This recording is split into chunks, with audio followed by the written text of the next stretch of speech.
गर्दन के एरिया में अगर आपको C5 C6 में अगर डिस्क हर्निया हो गया है, नस दब गया है, तो आपको गर्दन में तो दर्द होगा ही, लेकिन साथ में आपको हाथ में भी झंझनाहट या खिंचाव जैसा महसूस होगा।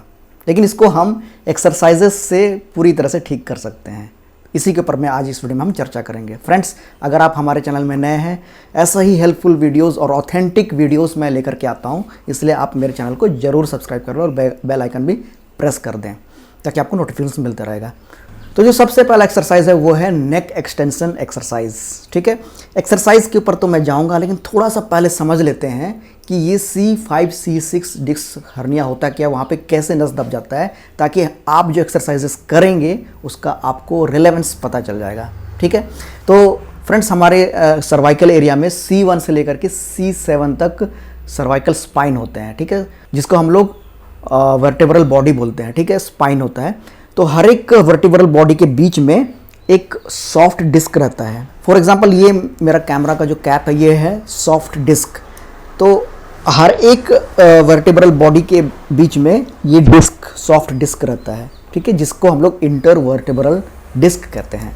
तो इसके अंदर में जेल भरा हुआ रहता है और उसका एक आउटर कवरिंग रहता है। ठीक है, लेकिन किसी कारणवश हम कोई भारी सामान उठाए या गलत तरीके से सो गए, मोटा तकिया लगा लिए, या यूं ही कंप्यूटर में काम करते करते एक जो होता है क्रॉनिक स्ट्रेस जो होता है, उसकी वजह से अगर मान लीजिए इसमें किसी प्रकार का क्रैक आ जाता है, तो उसमें से जेल बाहर निकल जाता है और आसपास जो नसें गुजर रही होती है उस नसों को वो दबाता है, जिससे हमें गर्दन में तो दर्द होता ही है, लेकिन इससे नस जहाँ जहाँ जा रहा होता है वहाँ वहाँ में दर्द होता है। तो यूजुअली हमारे गर्दन से जो भी नस निकलता है वो हमारे हाथों में आता है।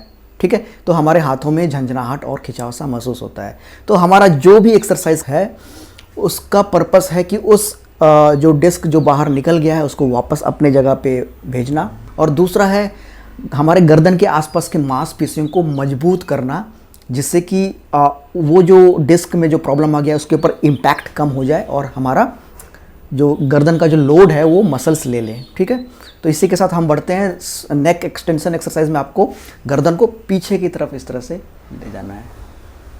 ठीक है, इस तरह से पीछे की तरफ ले जाना है। अगर मैं साइड व्यू में आपको दिखा दूं, इस तरह से पीछे की तरफ ले जाना है। आपको आगे नहीं झुकाना है। आप आगे झुकाते हैं जिसको हम लोग नेक फ्लेक्शन बोलते हैं, जिससे आपका प्रॉब्लम और एग्रीवेट होगा। आपको आगे नहीं झुकाना है, आपको पीछे की तरफ इस तरह से ले जाना है। ठीक है, इस नेक एक्सटेंशन एक्सरसाइज को और इफेक्टिव बनाने के लिए आप एक तौलिया का इस्तेमाल कर सकते हैं। ये मेरे पास एक मेरा टेबल क्लॉथ पड़ा हुआ था, तो आप इसे लें और दोनों एंड को हाथ में पकड़ लें और इसका जो बीच वाला हिस्सा है वो गर्दन में इस तरह से रख दें, एंड देन फिर इस तरह से करें। ठीक है,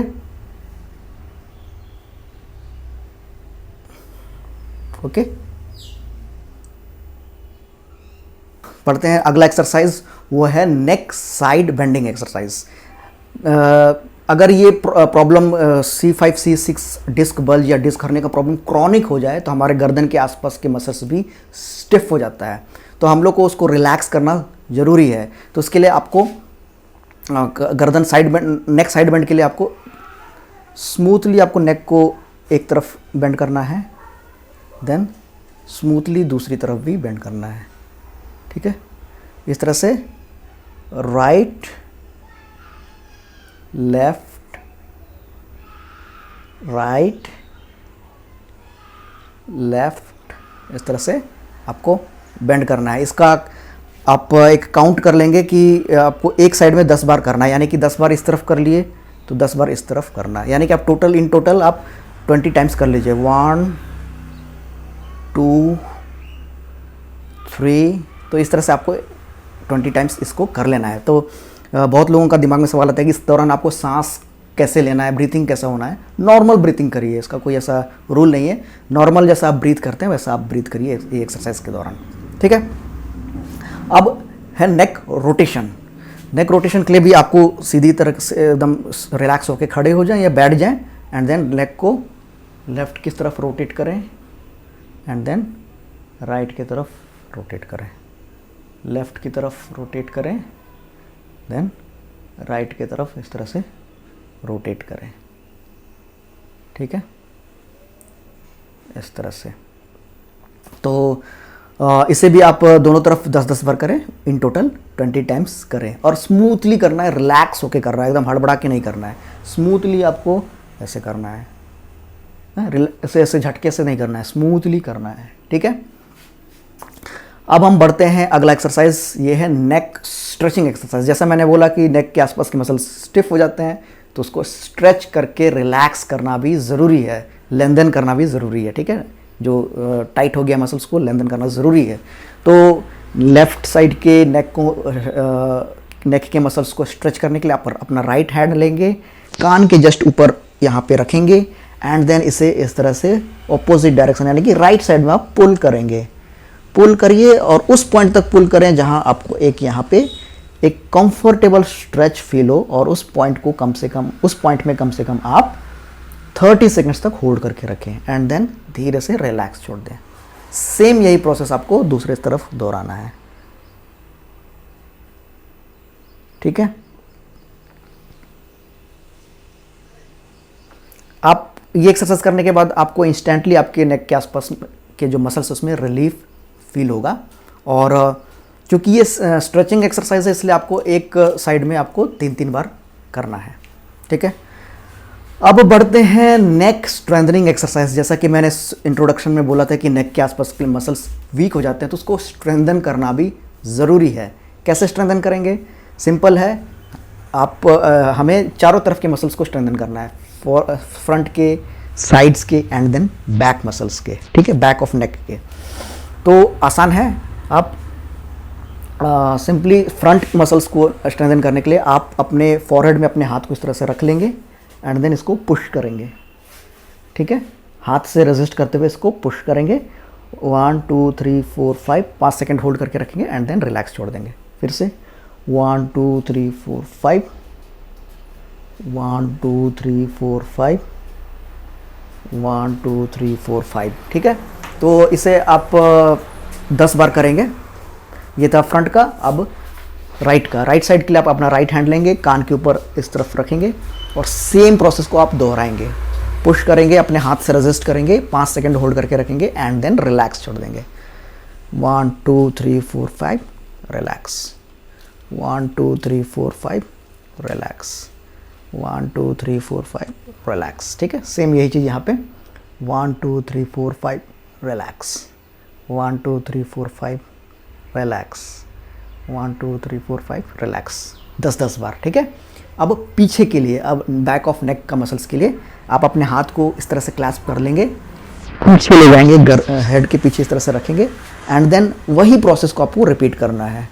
अपने हैंड से रेजिस्ट करें, नेक को पीछे की तरफ ले जाएं, और अपने हैंड से रेजिस्ट करें, ठीक है। 5 सेकेंड्स होल्ड करना है और 10 टाइम्स रिपीट करना है, ठीक है। ये था नेक एक्सरसाइज के साथ साथ क्या होता है कि हमारे शोल्डर और अपर बैक के मसल्स भी स्टिफ होने लगते हैं, तो थोड़ा सा उसका भी हम लोग ख्याल रख लेंगे, ठीक है। शोल्डर के लिए आप शोल्डर श्रग एक्सरसाइज कर सकते हैं, ये है शोल्डर श्रग एक्सरसाइज। फिर shoulder rotation, backward rotation, forward rotation, ठीक है। 10-10 बार करें, ये 10 बार कर लें, शोल्डर बैक फॉरवर्ड रोटेशन 10 बार कर लें, एंड बैकवर्ड रोटेशन 10 बार करें, ठीक है। और उसके बाद फिर स्ट्रेचिंग आसान है। आप मतलब पीठ के मसल्स को स्ट्रेच करना है।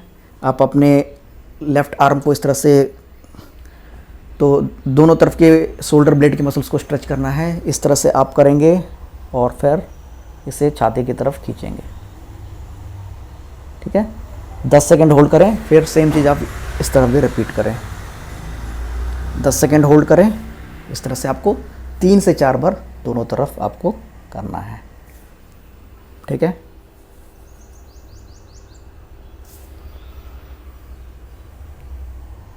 जितने भी एक्सरसाइजेस मैंने बताया है उसको दिन में 2 बार आप करें, सुबह में 1 बार करें और शाम को 1 बार करें। डेफिनेटली इससे आपको फ़ायदा होगा।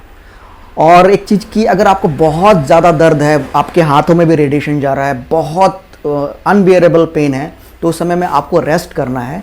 रेस्ट आप रेस्ट करें, साथ में आप गर्दन का पट्टा यानी कि जिसको हम लोग सर्वाइकल कॉलर बोलते हैं, सर्वाइकल कॉलर भी आपको लगाना है।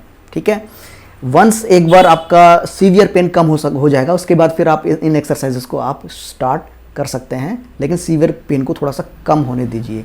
ये सर्वाइकल कॉलर को कैसे सही तरीके से पहनना है या फिर सही साइज आपके लिए क्या होगा, इसके ऊपर मैंने डिटेल में डिस्कस किया है अपने एक प्रीवियस वीडियो में।